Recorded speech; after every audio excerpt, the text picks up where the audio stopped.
Fala pessoal, como que vocês estão, firmão? Seguinte, há um bom tempo que nós não vínhamos postando nada aqui na página, né?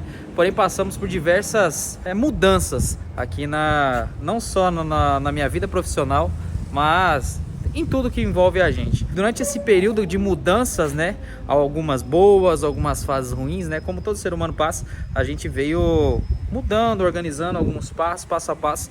E hoje eu quero mostrar para vocês o que está acontecendo, um novo ciclo, uma nova fase da nossa vida tem se cumprido, né, a partir de tudo que a gente tem construído e graças a cada um de vocês aqui. A estética automotiva hoje não se tornou apenas um hobby na minha vida, mas se tornou o fator principal, aquilo que eu acordo todas as manhãs e realmente eu sinto vontade de fazer, aquela essência de eu realmente poder cuidar do carro, e além de tudo isso, ganhar para poder fazer isso. Mas enfim, vou mostrar para vocês o que está acontecendo aqui. A gente tem organizado a loja, temos feito algumas mudanças na loja e tudo isso graças ao que a gente tem construído com o fator estética automotiva que cada vez mais tem crescido. Bom, mas antes da gente mostrar todo esse cenário bagunçado para vocês aqui, tudo que está acontecendo, primeiro a gente vai contar um pouquinho, né, da nossa história, onde a gente chegou, o que tem acontecido com a gente. E para quem não me conhece, eu sou o Michel Barba, né? Quem que é você? Eu sou a Patrícia de Oliveira, mais conhecida como Mulher do Barba. Eu iniciei na estética não, no segmento, né? A minha família já vem da parte da funilaria, da pintura. Eu sempre fui criado nesse meio. Por um bom tempo, trabalhei na parte educacional, no setor físico, né? Educação física. No ano de 2016 para 2017, eu fiquei desempregado, né? Nessa época ali. Foi uma fase muito difícil da minha vida, onde eu, cara, fiquei sem dinheiro mesmo. E muito pelo contrário, que as pessoas acham que iniciei porque eu amava a profissão, porque eu queria, eu desejava aquilo ali, foi muito pelo contrário. Quando eu iniciei na estética automotiva, nesse segmento de carros e tal, foi totalmente por necessidade. Naquela época eu estava desempregado, acabei ficando desempregado e ainda meu filho estava para nascer, né? Na época o Emanuel estava para nascer. Eu me vi num cenário totalmente conturbado, não sabia o que fazer. E de tanto eu errar, sabe, fazer, porque na vida a gente sempre tem seus erros, né? A gente costuma dizer que não é nem erro, né, mano? A gente fala que a gente aprendizado, né? Não erra, a gente aprende. A gente aprende. Tanto errar e aprender, eu nunca fui de tanto ouvir os meus pais, né? Eu respeitava do dia, mas eu sempre quis fazer as coisas do meu jeito. No final de 16 para 17, meu pai me fez essa proposta de trabalhar no segmento, na área. Na época não era com essa proposta de detalhamento, algo do tipo, era mais no setor de gariba, né? Como ele já trabalhava, meu pai, toda a família, são família de pintores, de funileiros, já atuam na área, no segmento. E a gente começou com essa proposta. Né? Meu pai tem 35 anos de funilaria e pintura, de funileiro, ele atua na área há um bom tempo.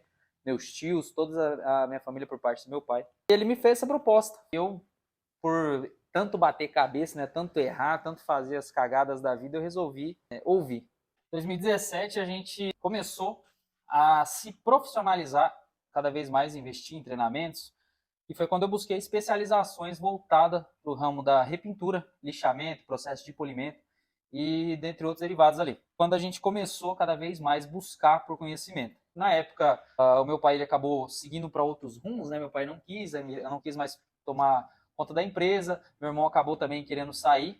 Foi quando eu realmente abracei a causa, né? Abracei e falei, não, eu vou pegar isso aqui. Foi totalmente para dois extremos.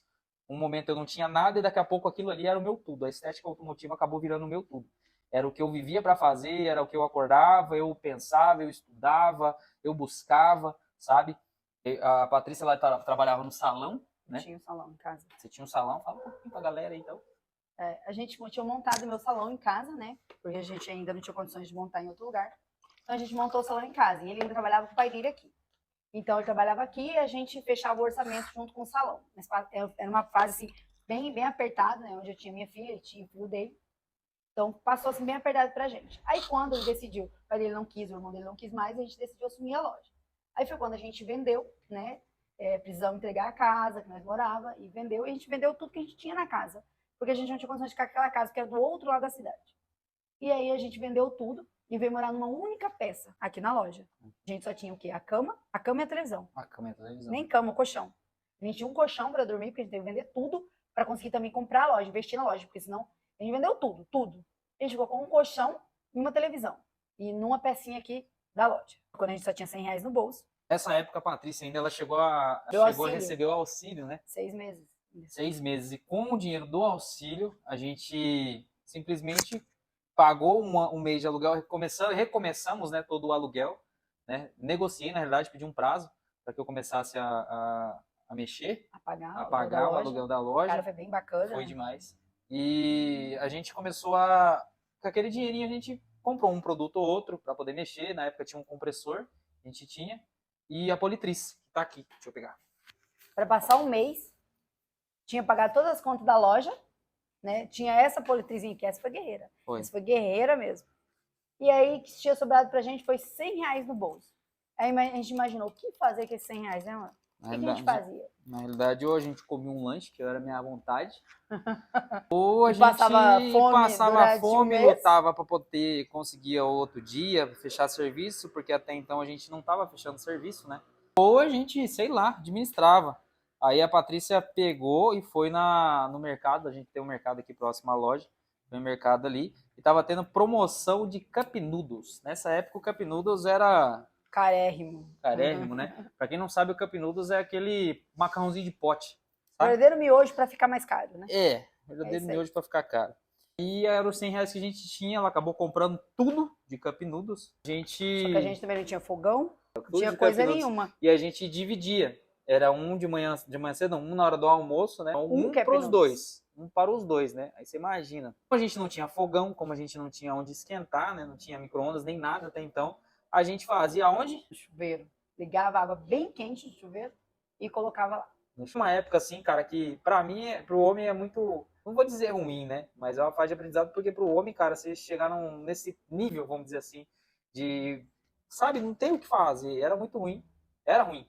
Toda mudança causa desconforto. Causa desconforto. Quem tá aí e tá tendo alguma mudança, entenda. Todo processo é necessário e causa desconforto. Você nunca vai conseguir mudar sem um desconforto. Não tem. Toda mudança tem desconforto. A gente fazia no chuveiro, né? Esquentava ali a água, deixava bem devagarzinho, deixava a água esquentar, e aí colocava a água do chuveiro e fazia. A gente conseguiu ali ficar durante um mês. Chegou um mês, né? Porque ainda entrou um serviço outro, a gente conseguiu, graças a Deus, a gente conseguiu. Você pegava no sábado e ficava até lavando, né? Eu pegava carro aqui, às vezes eu torava diretão no sábado até 10 horas, 9 horas, 8 horas da noite. E era só nós dois. Porque era eu e a Paty só. A Paty às vezes pegava a parte interna aqui, vivia com o rosto manchado, queimado aqui, né? Porque era só nós. Mas nós fazíamos num dia, né, amor? Nós fazíamos num dia dentro e no outro dia fora. Nós entregávamos 2 dias o carro, parecíamos doidos. Fazia, catava o carro. Dinheiro. E um dia a gente fazia toda a parte interna, no outro dia toda a parte de polimento, motor, e era assim. Eu lembro o primeiro dia que nós conseguimos um cliente, né? Que a gente cobrou lá, que ele falou, os 2 carros. Eu lembro que deu R$100. E nós falou, não, pelo amor de Deus, depois dessa luta, vamos tentar. Nós fomos comer o lanche, né? Verdade. Vamos tentar. Comemos lanche. Muito dia de sofrimento já era, né? Eu falei pra Deus, falei que eu já tava cansado de ser humilhado. A hora que ele quisesse me exaltar, eu tava... Tá pronto faz hora, Deus. E também, lembra que a gente fazia a nossa contabilidade, a gente começou a dividir, né? R$1.000, acho que era. Na época lá, né? Era R$1.000, a gente vivia com R$1.000, gente. Pode parecer bobo assim, mas era R$1.000. Mas nós conseguia, né? E a gente tinha uma vez no mês que a gente comia. Na época a pizza era R$18, a gente comia. Pra você ver. E a gente dividia. Era eu, a Patrícia, o meu filho Manuel, às vezes, e a Maria. E a gente, né, rachava entre nós ali. Mas você entende que era difícil, era muito difícil para nós. Mas a cada mês era aquele prazer de poder dar aquilo para seu filho, porque era só uma vez por mês que você conseguia. Então, chegou a época de eu ter que abrir mão, porque minha filha é de um outro casamento, do meu primeiro casamento, ter que abrir mão e mandar ela pro pai dela quando eu assumi aqui, o ponto de eu não ter condições. Então, você imagina para uma mãe ter que abrir mão da filha para não passar fome. Então, foi uma época difícil? Foi, muito difícil. Mas foi pro nosso crescimento, para cada um de nós, até mesmo... Muitos não entendeu, né? Não. Todos vão julgar. Muitos vão te julgar por muitas coisas. Mas entenda, só você sabe o que passa na tua casa, na tua vida, no teu processo. Então não importa o que os outros estejam falando para você. Se você achar que realmente aquilo que é o certo, faça. Porque no meu momento, se eu deixasse ela comigo, ela passaria fome. Então eu estaria sendo certo ou egoísta? Para mim, na minha visão, eu estaria sendo egoísta. Então eu preferi que ela fosse que o pai dela tinha condições de cuidar? Foi. Hoje em dia ela entende, é uma menina muito inteligente, o pai dela é uma pessoa boa para ela, cuida, então foi tudo tranquilo. Hoje em dia ela fica um pouco comigo, um pouco com ele. Hoje em dia ela se divide entre nós e tá tudo certo. Então, não se preocupe muito com o que as pessoas vão dizer, não. Porque vão ter pessoas para julgar, como vai ter as para apoiar. Mas só você mesmo que sabe o que acontece na sua casa, na sua família, o que é melhor para cada um de vocês. Mas é isso aí, galera. Se vocês acompanharam até aqui, nós agradecemos demais. Fica ligado para parte 2 desse vídeo. Não se esqueça de deixar também a comentário e aquele like que ajuda demais. E aí, vocês têm uma história parecida? Comenta aqui. Tamo junto e fui!